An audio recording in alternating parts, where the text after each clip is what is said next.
আমি নিজের দুর্বলতার ত্যাগ কিভাবে করব? দেখুন, মানুষ সব সময় সব থেকে বেশি যে জিনিসটি পছন্দ করে সেটা কিন্তু অর্থ নয়।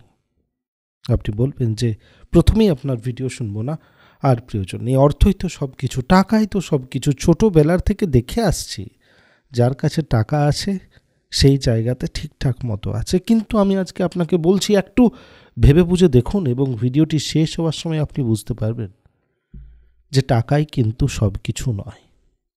মানুষ নিজের দুর্বলতার ত্যাগ করতে চায়, আর এই দুর্বলতার ত্যাগের জন্য সে বিভিন্ন মাধ্যম খোঁজে। তার মধ্যে একটা টাকা হতে পারে, কিন্তু প্রত্যেক মানুষের জন্য সেটা টাকা হতে পারে না। আপনি বলবেন যে কি করে? তাহলে একটা জিনিস বুঝুন, যে মানুষ কোনো না কোনো পরিস্থিতিতে টাকার ত্যাগ করতে রাজি থাকে। হঠাৎ করে অসুস্থ হয়েছি, টাকার প্রয়োজন আছে, বের করে দিয়ে দে। হঠাৎ করে একটা জিনিসের প্রয়োজন পড়েছে, লাগছে, এটা আমারও কাছে থাকা দরকার, দিয়ে দে। টাকা দিয়ে সেটা কিনে নে। তো মানুষ এটা ভেতরে ভেতরে জানে যে টাকা তাকে ছাড়তে হবে, না হলে একদিন টাকা তাকে ছেড়ে চলে যাবে। বাস্তব সত্য এটাই। তার জন্য টাকাকে ছাড়তে মানুষ ভয় করে না, কেউই ভয় করে না। একটা ক্রিমিনাল ভয় করে না, একটা নেতা ভয় করে না। এখন দেখছে না, হেমন্ত সোরেন, ঝাড়খণ্ডের যে সিএম, তাকে যে এবারে নিজের জন্য খাটতে হচ্ছে। বলছে আমার কিচ্ছু নয়, আমার এটাও নয়, আমার ওটাও নয়, আমার টাকাও নয়, আমার গাড়িও নয়। কিন্তু বাস্তবতা যদি দেখুন, তাহলে এক না একদিন, এক না এক সেকেন্ড সে তো সেই গাড়িতে চেপেছে, সেই তো সেই টাকাকে ছুঁয়েছে।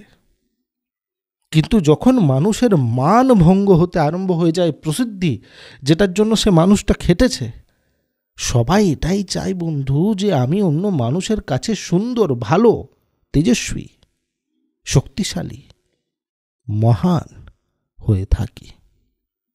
আর আজকে যদি সেই জিনিসগুলোকে, সেই বিন্দুগুলোর উপরে আঘাত করছে কোনো বড় নেতা এসে, কোনো বড় মানুষ এসে, কোনো বড় তন্ত্র এসে, তাহলে আমি টাকা পয়সাটাকে প্রথমেই ত্যাগ করে দেবো, সেই জিনিসগুলোকে প্রথমেই ত্যাগ করে দেবো, কিন্তু আমি নিজের মানের ক্ষতি হতে দেব না। টাকা ছাড়তে সবাই রাজি, মান কেউ ছাড়তে চায় না। এই যে এত পৃথিবীতে এত উন্নতি হয়েছে, আপনি ভালো ট্রেনে চাপছেন, বন্দে ভারতের ট্রেন চালু হয়ে গেছে, বা এত নতুন জিনিস যেগুলো তৈরি হচ্ছে, কেন হচ্ছে? প্রধানমন্ত্রীও চাইছে যে আমার ভালো কাজগুলোকে দেখা হোক। মানুষের যখন খিদে থাকে যে আমার নাম হোক, তখনই সে ভালো কাজ করে। তো এটাতে কোনো সমস্যা নেই। আপনি ভালো কাজ করার জন্য চেষ্টা করুন, প্রস্তুত হয়ে থাকুন, কিন্তু কখনো নিজের দুর্বলতাকে বন্ধু বানিয়ে নেবেন না, মায়াকে বন্ধু বানিয়ে নেবেন না, না হলে ভালো কাজ করতে পারবেন না। কোনো না কোনো স্থানে তাকেও সেই সব জিনিসগুলোকে ছাড়তে হবে।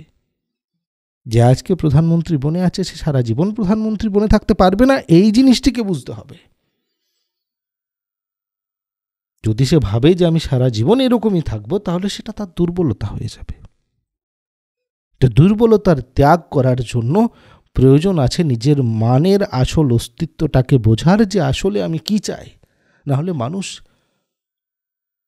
এখানে সব সময় হেরে যাবে।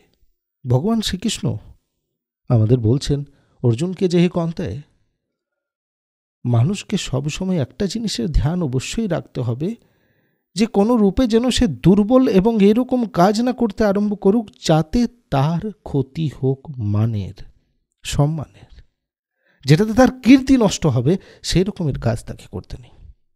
তুমি যুদ্ধক্ষেত্রে এসছো আর বলছো যে যুদ্ধ করব না, তার মানে তুমি দুর্বল, তুমি ভীতু। তুমি যদি আজকে এখানে থেকে ফিরে চলে যাও, তাহলে তোমার কীর্তি নষ্ট হবে। মানুষ পরিস্থিতি থেকে পালিয়ে যেতে পছন্দ করে। এই জায়গাতে আমি খারাপ কাজ করে ফেলেছি, এই শহর ছেড়ে দেবো, এই রাজ্য ছেড়ে দেবো। বড় বড় ক্রিমিনালরা পুরো দেশ ছেড়ে চলে যাচ্ছে তো, কিন্তু সেটাতে তার কীর্তি হচ্ছে না। আর সেটা যখন সে বুঝতে পারছে, তখন সে হেরে কেঁদে বলছে যে বাবা, আমি ভারতে ফিরে আসতে চাই, আমি এই দেশে ফিরে আসতে চাই, আমাকে যা লাগবে আমি দেব। জিনিসটাকে ভালো করে বুঝুন, যে পৃথিবী আপনাকে একটা জিনিসই বোঝাচ্ছে, এই প্রকৃতি আপনাকে একটা জিনিসই বোঝাচ্ছে, সেই ঈশ্বর আপনাকে একটা জিনিসই বোঝাচ্ছে, যে সব কিছু ছাড়া যেতে পারে, কিন্তু নিজের আত্মসম্মানকে ছাড়তে নেই মানুষকে। না হলে তার বাঁচার মানেগুলো আস্তে আস্তে বিলুপ হয়ে যাবে, বিলয় হয়ে যাবে, হারিয়ে যাবে, খুঁজতে পাবেন না। মানুষকে নিজের আত্মসম্মানের রক্ষা করতে হয়, অহংকারের থেকে দূরে থাকতে হয়, অভিমানী হতে নেই। যখন যেটার প্রয়োজন তখন সেটার ত্যাগ করতে শিখতে হয়, যখন যেটার প্রয়োজন তখন সেটার থেকে একটু গুণ নিতে শিখতে হয়। গ্রহণ করার, ত্যাগ করার, বুদ্ধিটাকে ভালোভাবে উপযোগ করার যে ক্ষমতা আছে সেটাকে বিকশিত করতে হয়। তবে গিয়ে মানুষের মান বেঁচে থাকে। জয় বাবা মঙ্গলকারী লোকনাথ ব্রহ্মচারী।